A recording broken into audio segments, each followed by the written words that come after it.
Hey folks, welcome back to the channel and welcome back to my 2004 GMC Envoy. In today's video, we're going to be fixing a problem that, if not addressed, could lead to potential catastrophic failure. Hey! What? You going to help me fix it? Yeah. Do you see the problem? And here's the problem right here. I've got a leaky fuel inlet on the back of my gas tank. Since these fuel systems are pressurized, what we want to do first is relieve the pressure on the fuel lines. So to do that, we're going to come to the fuse block and we're going to remove the relay for the fuel pump. Now that we've got the relay for the fuel pump pulled, obviously the fuel pump is not going to send any fuel through the system. So what we want to do is just start the car and let the car run until it dies, and then that'll bleed all of the pressure out of the fuel lines. We'll do this a couple times.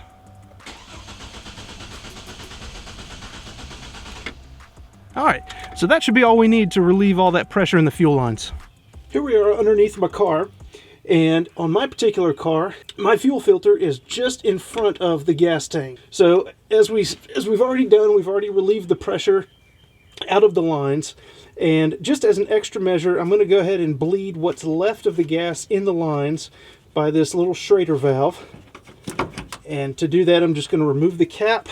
So I'm just going to depress this Schrader valve and release any extra pressure that's in the lines. And it looks like we are good. Now, there's probably going to be some fuel left in the lines when we take the actual lines loose from the fuel filter. So we're going to want to have our catch can handy. And these guys are simple clips. You just squeeze the two sides together and then the clips come off. I'll show you a close-up here in just a second. So we do have just a little bit of fuel left in the line, so we'll just let that drain into the catch pan. All right, so that one is done. We'll get the next one.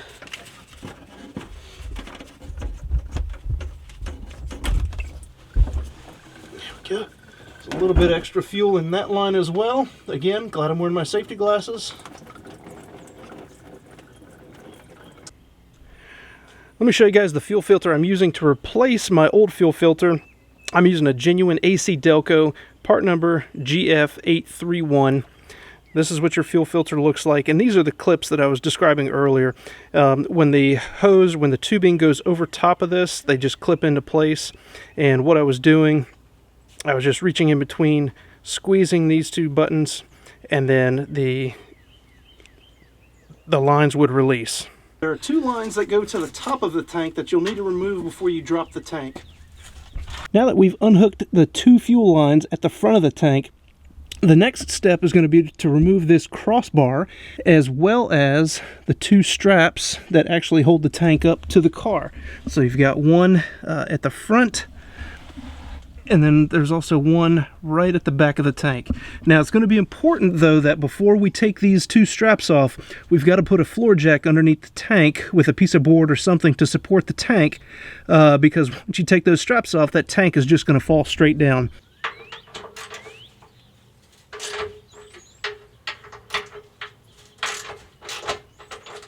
And all we're using is just a 3/8" drive with a 15mm socket.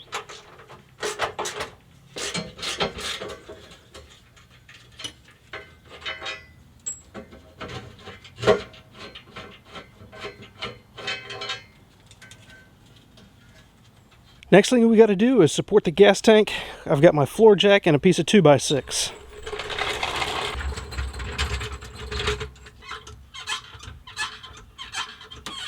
Now that we've got the tank supported, we can remove these two straps. Now that we've got both straps loose, front and back, we can now lower the tank about halfway because we still have a couple connections on the top of the tank that we have to take off, and then also we have the filler inlet on the back of the tank that we have to remove as well.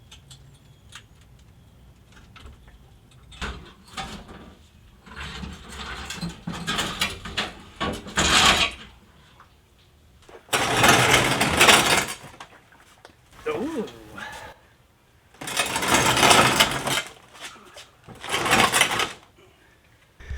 All right, guys, so here we are. Here is the gas tank. Now, The reason I pulled the gas tank was because I was smelling fuel, right? And so when I looked underneath, I saw some leakage right around this inlet valve. So I've got a part to replace that. But let me show you what I found. No wonder we were smelling gas. Look at all of that. Now this is not from the rain. It is raining a little bit outside, but this is leaking fuel coming from the top of the fuel pump. So I am so glad that I went ahead and sprung for a new fuel pump and seal while I had this thing down. Now that I've got the tank out, I just want to show you all the connections that you'll need to remove before you completely drop the tank. Obviously, earlier in the video, we were working on these two fuel lines, and again, just a couple easy disconnects for that one. And then here's my fuel filter holder. And then coming back to the fuel pump, again, we've got to clean up all that free products around the top of the fuel pump, and also want to make sure you clean this area really good before you release that locking ring. Don't want any junk or debris falling in the tank, particularly since we still have fuel in the tank. Now here is the electrical connector to the fuel pump. You'll have to remove that. I was able to remove that when the tank was about halfway down. Coming to the rear of the tank, obviously you've got your charcoal canister. The only other two connections you'll have to remove are this electrical connector to this sensor, and then there's also an electrical connector to this valve right here. Also, since this tank has been on my car for 330-some thousand miles, I went ahead and bought a new filler neck pipe, so I just cut this one off to make removal a lot easier. I got the majority of all the gunk cleaned up around the fuel pump, and as I was trying to take these hoses off, I realized maybe what the problem is. If you can see, the connection has rusted through, actually on both of the ports. So that, maybe coupled with the gasket, you know, is probably the root cause of the issue. So the next step, after we got everything cleaned up, have to remove these two fuel lines. Now, as you may have suspected, mine were rusted shut, and had to get a little aggressive with them. Had to be careful not to lose any pieces down the tubing. But what I ended up doing was kind of a combination of needle nose pliers, some cutters, and a little bit of persuasion. But you can see how much rust was caked on these things, and the plastic clips that held the tubing into the connectors, you know, I just had to break that off and kind of pick it out piece by piece with the needle nose. But I will say though, I was very lucky, I think, because I did not break any of these connectors. Now that we've got everything cleaned up for the most part, I'm going to try and loosen this lock ring, and then before I take everything off, I'm going to give it one final clean, just to do my best to prevent anything from getting down into the fuel tank. Now they do make a special tool for this, but I don't have it. There we go. And it pops loose just like that. Alright, so this lock ring doesn't look too terribly bad. I'll probably be able to clean this up, maybe wire wheel this rust off a little bit, maybe put a fresh coat of paint on it or something just for protection. But fortunately, I think we're going to be able to reuse this one on the new pump. As you see there, the pump is primed, so just be careful when you're removing it. There we go. The next thing I'm going to do is I'm going to remove this old, or this molded in filler neck inlet that is molded into the tank. And the reason I'm going to do that is to put in this brand new filler inlet. This is just a check valve, kind of rollover protection. It's got a flapper. Obviously, if you roll the car over, this closes, fuel won't leak out. Now, there are some differences in this, and we'll get into that in just a little bit. But we're going to have to modify the new hose. This is the old one I cut off, because the neck on the original is a little bit shorter, and the hose has this little U shape that fits this indentation on the factory filler neck.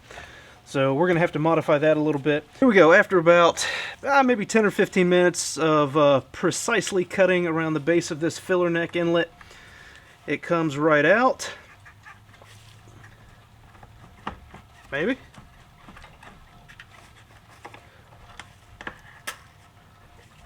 Oh, I got a little piece of plastic that got stuck in the spring there.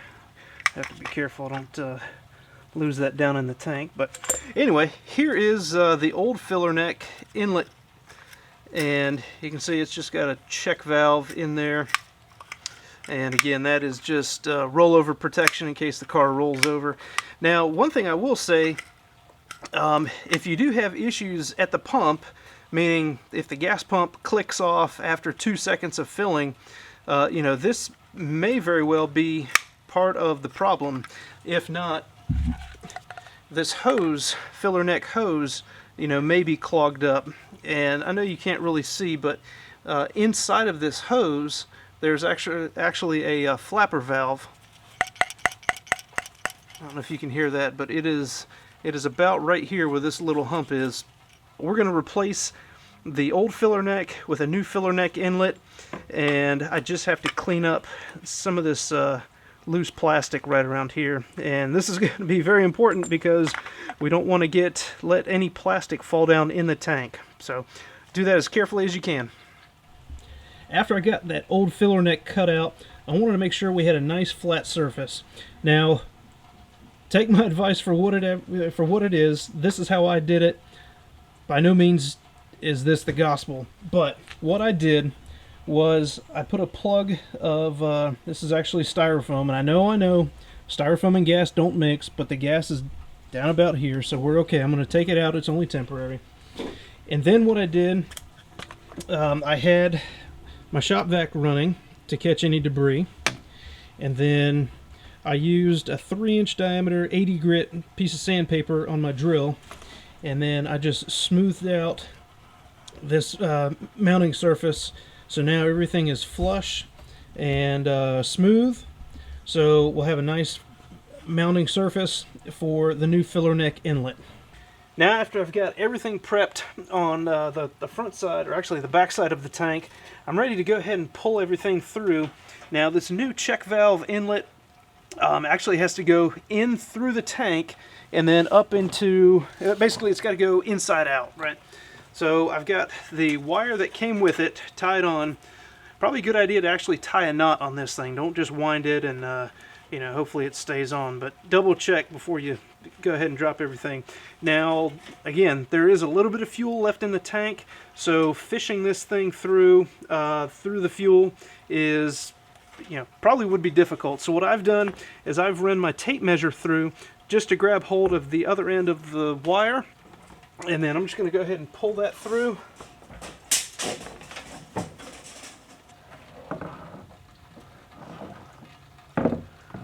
I had a little bit of fuel in there, but that's okay.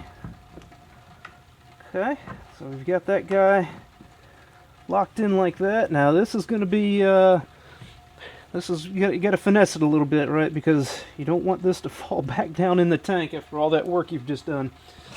All right, so again, instructions say the black gasket goes on first against the tank on the outside of the tank. And this is why we went through all the trouble to make everything nice and smooth. Okay. Now we've got the plastic washer. And our locking nut.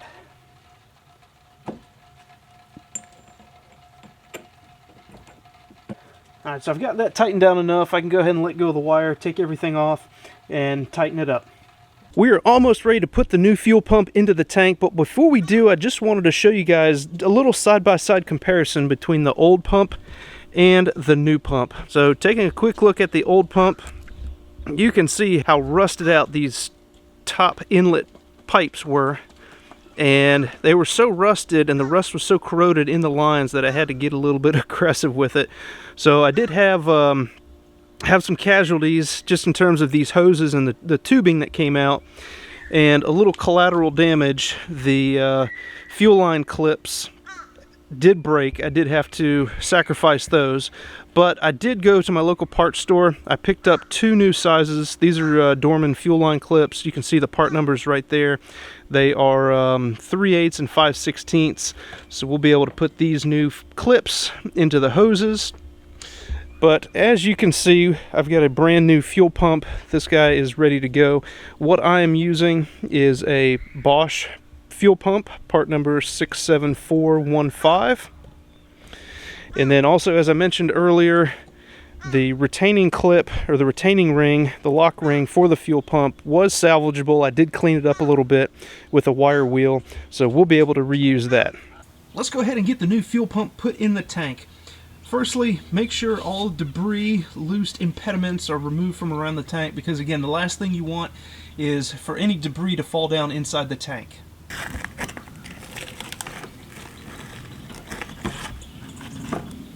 Now I've got my new fuel pump, and it already comes with this rubber gasket, and we're just going to carefully place the pump down inside the tank. You just want to make sure, be careful, not to damage the float. And obviously this only goes one direction, so once we get it down in the tank, we'll make sure it's aligned properly. And to make sure it's aligned properly, there is a little notch on this side of the top of the pump that aligns to the top of the tank. And now that we've got that in, we'll just take the lock ring,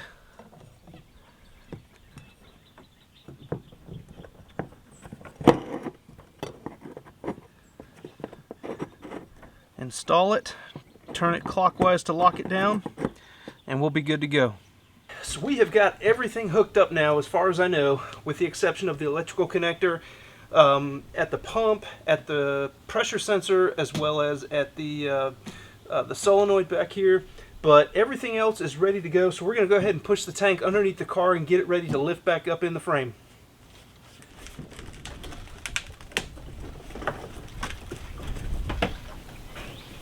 The gas tank is finally in. We've got a new fuel filter right at the front of the tank. All of the connections are made and tight. When you're putting the tank in, I did have a little issue. The tank fought me a little bit. It really helps to have a low profile jack, as well as get your car high enough off the ground so that you can work underneath. Also, the other issue we had, the rear strap fell off, and I thought we could put the tank up and then reattach the strap, but no such luck. We had to drop the tank again, put the strap back on. So be sure that rear strap is on first before you raise the tank up. And then also you've got those 3 electrical connectors at the top of the tank. And then once you have everything buttoned up, your support straps, the cross member underneath, the only thing left now is to put in the fuel pump relay. Now that we've got the fuel pump relay installed, all we have to do is prime the pump, and to do that, just turn the car to run, and you'll hear the fuel pump turn on and turn off. That way you know the pump is primed, the system is primed. Now let's give it a go. And she fired right up. Now after all that work, I'm sure you guys are wondering, how much did that cost me? I just added up all of the parts, and I'm at about $350 all in, not including my time. So that was a pretty successful fuel pump replacement. I did have a few hiccups along the way that we talked about. One, I think it would be very helpful, well, obviously if you had a lift to get the car up in the air, and then have some sort of transmission jack to get the fuel pump, or to get the fuel tank down out of the car. And then also be sure you have a couple of those fuel line clips, those little plastic clips, because inevitably you're going to break something. And the only other tip I would have for you is just take your time while you're doing this replacement, because as you saw, with age, with time, with road grime and everything else, the lines do get corroded. There is the potential for everything to get rusted and break if you're not careful on the lines. So just take your time, and you guys will be able to do this repair as well. So guys, as always, I hope this video has been helpful to you. If it has, be sure to leave a thumbs up, and if you hadn't done so already, please consider hitting that subscribe button. I'd love to have you join the channel. Thanks for watching, and I'll see you on the next one.